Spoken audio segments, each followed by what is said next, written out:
British সাম্রাজ্যের পর বিশ্বের দ্বিতীয় বৃহত্তম ঔপনিবেশিক সাম্রাজ্য ছিল ফরাসি ঔপনিবেশিক। 17 শতক থেকে 20 শতকের মাঝামাঝি পর্যন্ত ছিল তাদের এই সাম্রাজ্য, বিশেষত আফ্রিকায়।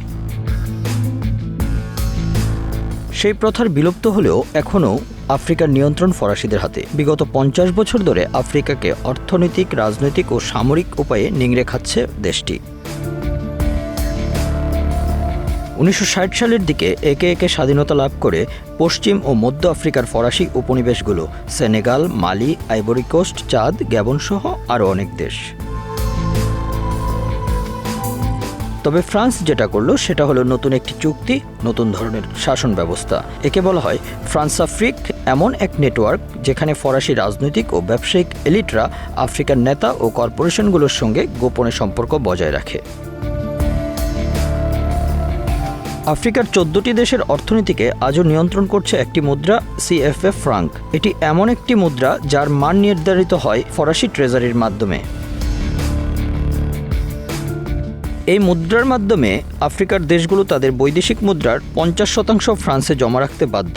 এই দেশগুলো স্বতন্ত্রভাবে মুদ্রানীতি নির্ধারণ করতে পারে না। ফ্রান্স চাইলেই সেই রিজার্ভে হস্তক্ষেপ করতে পারে। ফলে এইসব দেশের উন্নয়ন প্রকল্প, স্বাস্থ্য, শিক্ষা, এমনকি খাদ্য আমদানিও নিয়ন্ত্রণে থাকে ফরাসি অর্থনীতির নীতির আওতায়।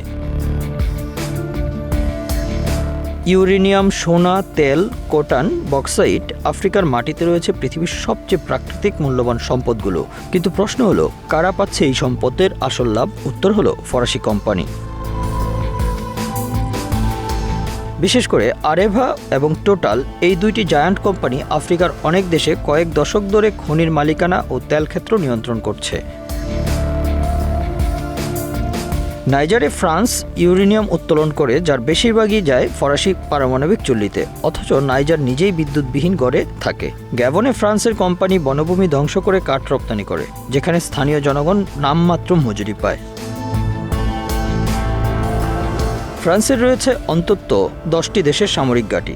তারা শুধু অস্ত্রই সরবরাহ করছে না, বরং রাজনৈতিকভাবে হস্তক্ষেপ করছে দেশগুলোতে।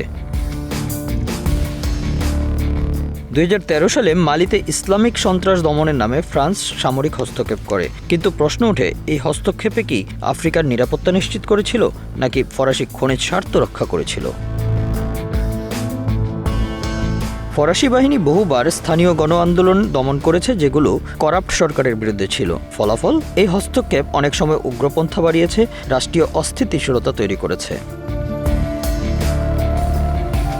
স্বাধীনতার পর যেসব আফ্রিকান নেতারা ফ্রান্সের বিরুদ্ধে অবস্থান নিয়েছিল, তাদের অনেকেই পড়েছেন সামরিক অভ্যুত্থানের কবলে, কোনোটা ফরাসি গোয়েন্দা সংস্থার সহায়তায়, কোনোটা সরাসরি হত্যার মাধ্যমে। টোগোর প্রেসিডেন্ট সিলভানুস অলিম্পিওকে হত্যা করা হয় 1963 সালে, যখন তিনি CFA ফ্রাঙ্ক ত্যাগ করে স্বাধীন মুদ্রা চালু করতে চেয়েছিলেন। বুর্কিনা ফাসোর টমাস সাঙ্কারা, যিনি স্বনির্ভর ও ফরাসি প্রভাবমুক্ত আফ্রিকা গড়তে চেয়েছিলেন, তাকেও হত্যা করা হয় 1987 সালে। ফ্রান্স এমন এক সরকারকে সমর্থন করে এসেছে যারা সবসময় তাদের স্বার্থ বজায় রাখে, জনগণের নয়। শেষ কয়েক বছরে বদলে গেছে অনেক কিছু। মালি, বুর্কিনা ফাসো ও নাইজার, এই দেশগুলোতে সামরিক সরকার ফরাসি সৈন্যদের বের করে দিচ্ছে, CFA ফ্রাঙ্ক ত্যাগের চিন্তা করছে এবং রাশিয়া এবং চীনের সঙ্গে নতুন করে মিত্রতা গড়ে তুলছে। আফ্রিকার তরুণরা সোশ্যাল মিডিয়ায় নতুন উপনিবেশবাদের বিরুদ্ধে প্রতিবাদ শুরু করেছে। অনেক জায়গায় দেখা গেছে ফ্রান্স আউট লেখা প্লেকার্ড। তবে প্রশ্ন হলো, এই পরিবর্তন কি টেকসই হবে, নাকি এটি কেবলই একটি পর্বের সূচনা? Bangla affairs news desk.